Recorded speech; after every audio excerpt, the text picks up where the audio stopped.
Hello, welcome to the Word Café Podcast. This podcast has been designed with curated content that centers on the power of words. Can we really do anything without speaking?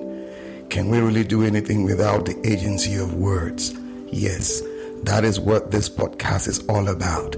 And I am your host, Amakri Isoboye, your neighborhood word trader. I believe in the power of words, for it is the unit of creation. I trade in words to profit my world.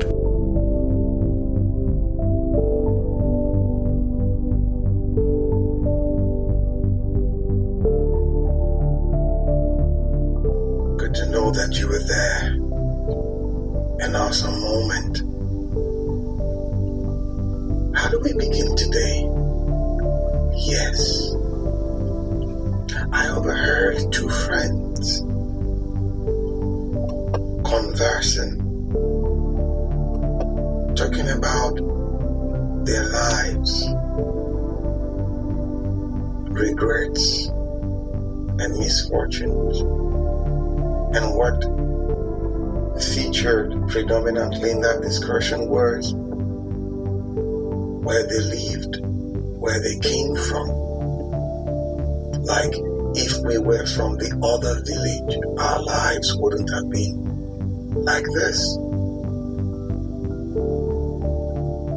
If we were from that part of the world, our lives wouldn't have been like this. More like blaming God for bringing them or putting them where they were. So God, if you had known better, and I left the scene. Yes, I was eavesdropping, you may want to say that.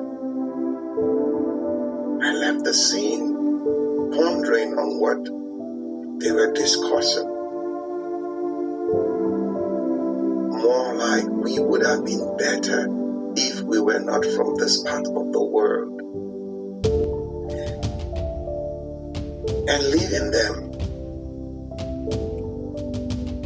walking down the aisle or the avenue, I beg your pardon, their voices faded, and I could still hear the whisper from a distance. Pondering over what they were talking about, this scripture came to me. You know, like when Paul was in Athens, somewhere in, I think, Acts of the Apostles 17 or so. You can check it out. And I read out some things as in the way it came to me. He said, "Nor is he served by human hands as if he needed anything," now referring to Jehovah, "because he himself gives everyone life and breath and everything else. From one man,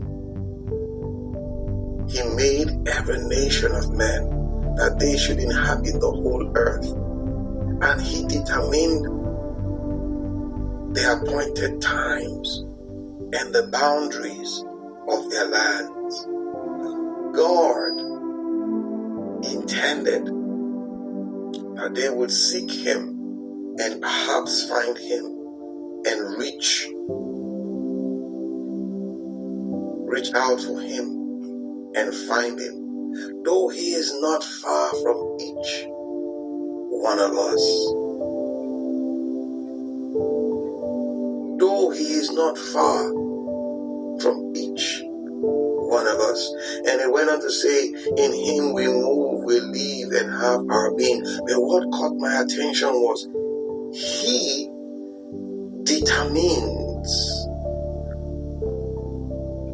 where they should be, the appointed time, the boundaries of their lands. Mind blowing. So, our existence in the 2000s is not by our making. You being born where you were born is not your making. It's not your fault. You being from that family, from that nationality, from that neighborhood, is not your fault. It was predetermined by Him. So, it will only be common sense if we go back to Him who predetermined the times and where we should be. As if that was not enough going through my head, another scripture came to me somewhere in Jeremiah. He said, "For I know the plans I have for you, declares the Lord. Plans to prosper you and not to harm you, to give you a future and a hope." More like going back to what Paul said earlier, or what I mentioned earlier, that Paul said, He determines where the times and the lands where we should be. So now, he's saying here again, I know the plans, not one, not two, so many I have for you, to prosper you, not to harm you, to give you a future and a hope. A future and a hope.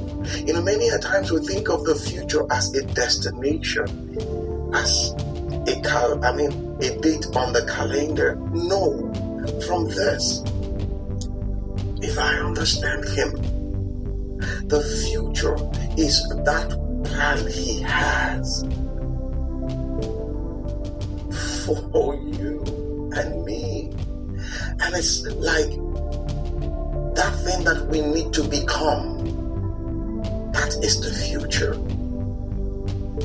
That life that we need to live. That you know what? Is that a future and a hope. What is a hope? You can only hope for something that you have an image, or that you have the image of. Yes, just like you want to buy that material, that dress, that shirt, you have the image and you just hope that opportunity will come for you to pluck it out of obscurity, so to say, and bring it into reality. So he's saying that I have a plan. I have not just a plan, I have plans to prosper you, not to harm you. So the harm you see around you is not of God. You may not be able to comprehend it, but that is the truth. But to give you a hope, a future, and a hope. And I was just thinking, during our physical studies, as in physics, when we talk about laws of thermodynamics, laws of the universe, I try to juxtapose these laws to the law of nature, so to say, or what governs the universe. And I try to bring the meaning. What is a law? First of all, what is a law? That there are principles and regulations established. This is dictionary talking now. Established in the community by some authority. and applicable to its people, whether in the form of legislation or of custom and policies recognized and enforced by judicial decision. 1. 2. Any written or positive law or collection of rules described under the authority of the state or nation as by the people in its constitution. Whoa. The controlling influence of such laws, the condition of society brought about blah blah blah. Yes, we know that there's something clear here. Laws are established by authorities and they govern people. They bind them. So the universe has these laws, or has a law that governs it. If you want to call it the law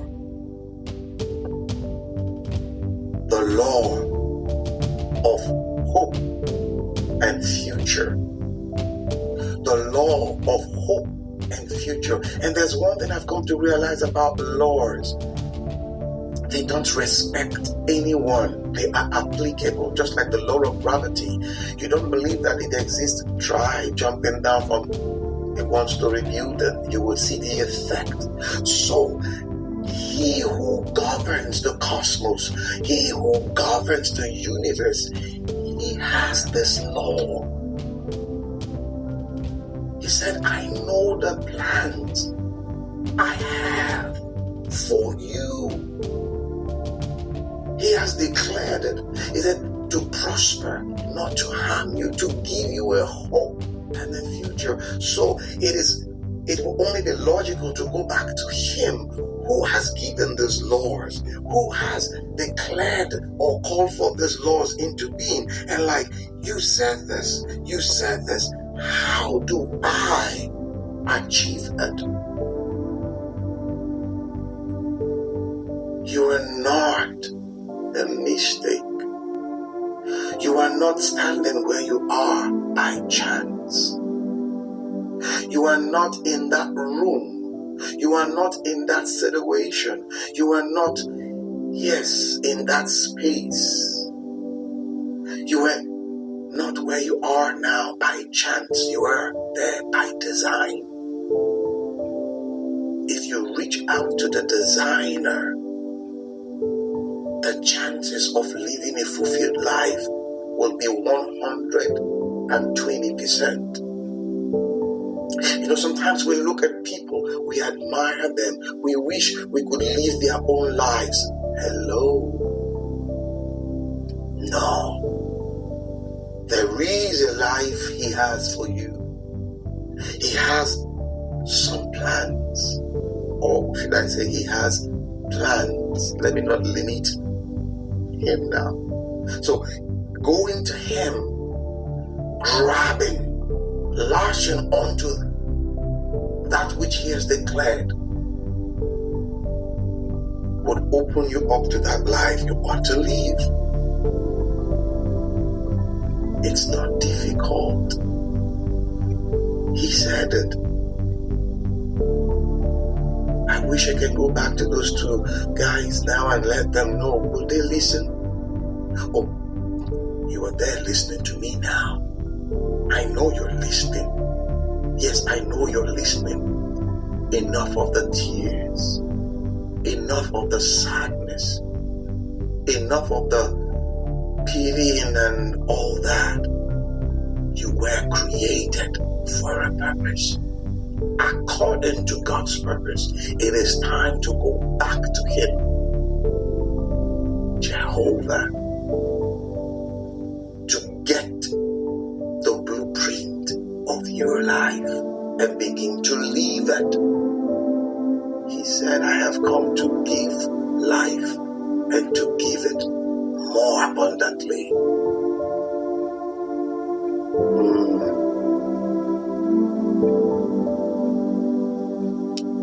Whoa.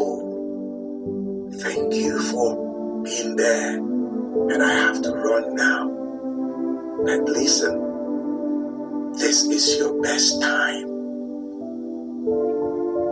See you later.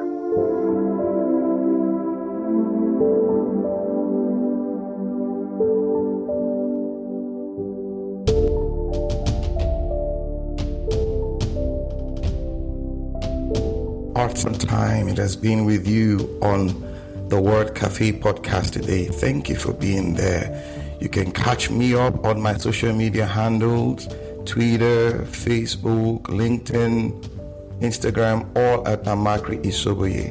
Also, you can get copies of my books, A Cocktail of Words, The Color of Words, and my HRO notebook on Amazon and on Roving Heights online bookstores. You can also subscribe to my YouTube page at the same address.